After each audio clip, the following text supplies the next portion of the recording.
Hey there, Chuck Moran here with Online Video Mastery.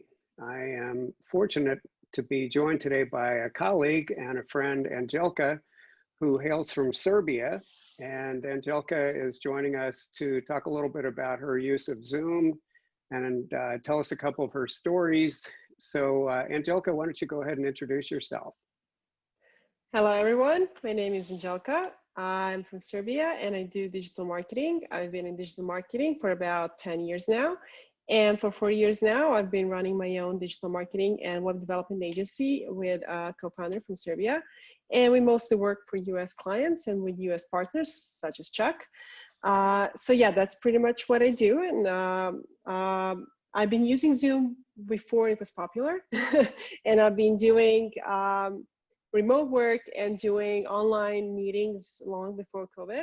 So, I think I'm uniquely qualified to talk about the subject today. Yeah, you certainly are. Yeah, so without video conferencing, I don't know how you really could work with primarily US clients. Well, I'm I could always, travel all the time and, yeah, say it's business expense, I guess. yeah, you certainly could. Yeah, that brings up a funny story. Andjelka and I actually met at Social Media Marketing World in 2017. Yeah. And I have to give her a hat tip for tracking me down on the conference web app, which we had on our phones. And she reached out to me and gave me an introduction to her agency and asked if we could grab coffee or something together, and we did. And I was very impressed with what I heard, and we've been working together ever since.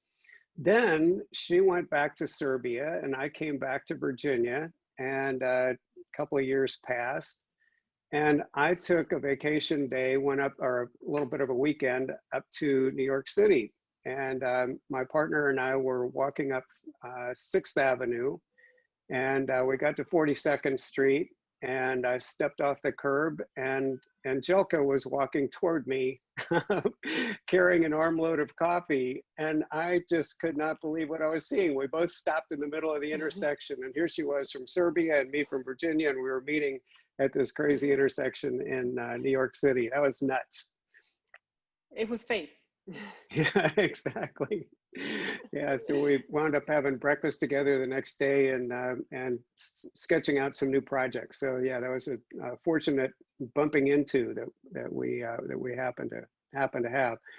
So Andjelka, tell me a little bit about how, I know you typically work later in the day than a lot of us here in the US, and I've often been impressed with how I can reach you at, I won't say how late so that people don't start tagging you late at night, but what are your hours basically, and how do you use Zoom to communicate with your clients here in the US and elsewhere around the world?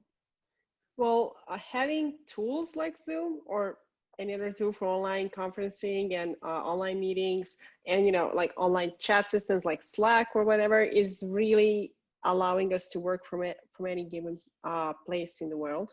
And, before COVID, I used to use that also for traveling. So I would travel a lot around the world because, my work comes with me.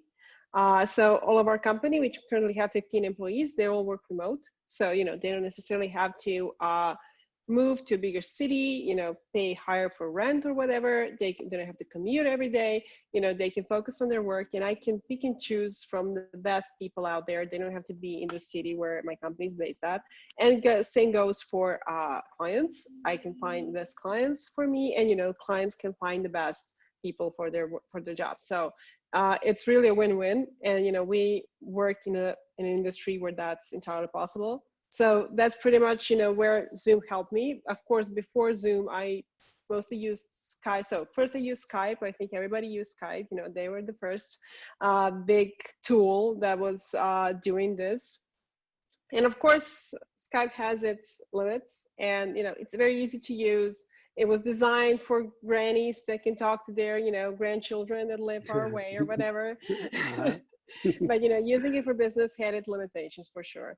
And I think I definitely decided to divorce Skype when I was in Tallinn. So it's the birthplace of Skype, and it was crashing. So I was like, I'm literally sitting like 2 minutes away from the place where Skype started and their headquarters, and Skype is not working. So, yeah, I'm finding something else. So after that, Wow. I mostly, so for a while I used appear.in, which is also a really good tool. And the fact that I liked was the fact that they have their own like room. You can basically brand. So, that was professional. It made sense. They were quite okay, but again, started crashing, had some issues, had some bugs, and, started to look elsewhere. That's where I found Zoom.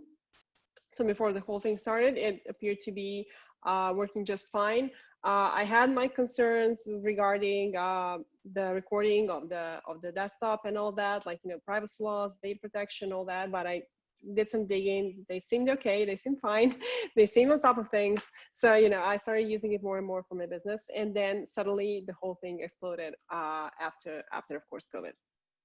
Yeah. So it's good you were already on it before Yeah. before COVID hit.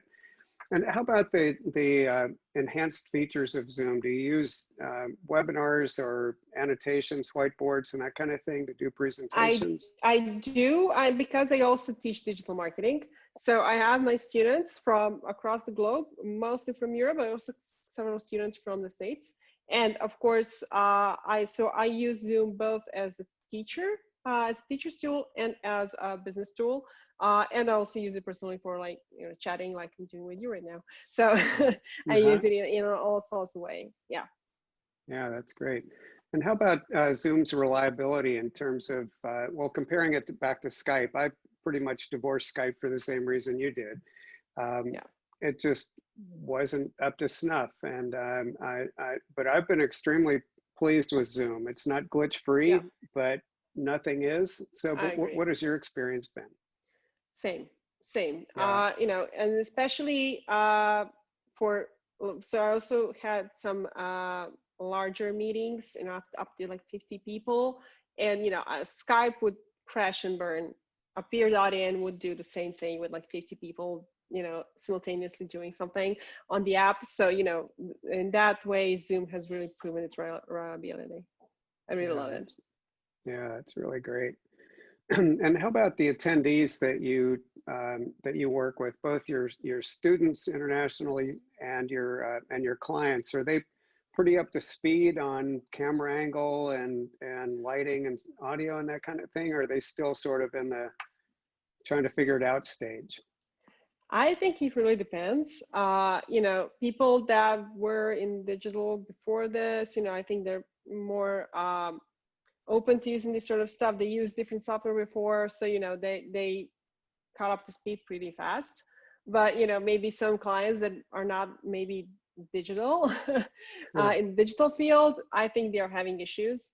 And especially with the cameras, and they're not turning on cameras when they need, or even worse, not turning them off when they should. Yeah. So yeah. Yeah. That's funny. That gives me an opportunity to mention a Zoom no-no video that we're working on. So I'm putting together a little compilation of not all the things you can do wrong on Zoom, but I'm planning on having that out pretty soon. Yep. So great. Let's see. So I understand that you've got a big conference coming up in Europe. Can you tell us a little bit about that and what your participation is going to be like there? Oh, yeah. So it's actually called European Digital Week. So it's a week where we discuss everything digital in entire Europe. Of course, everybody can join and are welcome to join in. And basically, it's obviously all the conferences are going to be online this year. And basically, it's a mix of different conferences, all digital related. I'll be speaking at two of them. One is e-commerce and B2B. So how to boost your sales, how to start using especially SEO to increase your visibility. And the other conference I'll be speaking at is more about women entrepreneurs, how to kickstart their business, especially if they're just starting off. So I'll be talking about how to move your business to work digitally. And of course, one of the topics is going to be Zoom, how to use it for your business, how to avoid issues like Zoom fatigue and similar things, how to position your camera, when to use it. So yeah, stuff like that. So I hope it will be useful for them. Yeah, that's really great. So if you're looking at this a little bit later, we're going to put a link to the conference in the notes below. So Andjelka can provide me with the link and some notes about that, and we'll make sure that that's available for people who are interested in attending online. So anything else you'd like to add? Have you got any crazy stories or anything like that, Andjelka, that you've bumped into on your travels around Zoom? Well, with Zoom, so one of, I think, the stories that's like it's not that crazy, but it's cute, I think, is when we actually were having a very heated discussion. So there was this client, and they had a contractor, and they also had us, and basically they had an issue. The contractor number one was saying that we were at fault. We were saying they were at fault.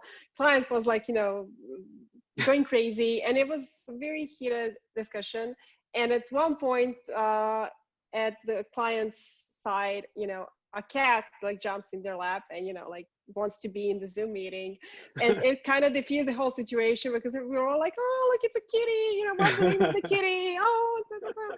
And the kitty basically saved the day, because like after that, like we were all like, okay, we'll figure it out, we'll fix it, and we fixed it, everything was fine, we're still working for the client. So yeah, kitty saved the day. That's really great. They always say that it's a good idea to have babies and animals in videos, but I'd never heard one saving the day quite that well. So that's really cool. Very good. All right, Andjelka. Well, thank you so much for your time today. I really appreciate that. And we will be in touch. And I'll have this blog post up in the next few days and share it out there. So thank you again so much. Awesome. I really do appreciate it. And we'll talk soon. All right. Bye. Thanks. Bye-bye.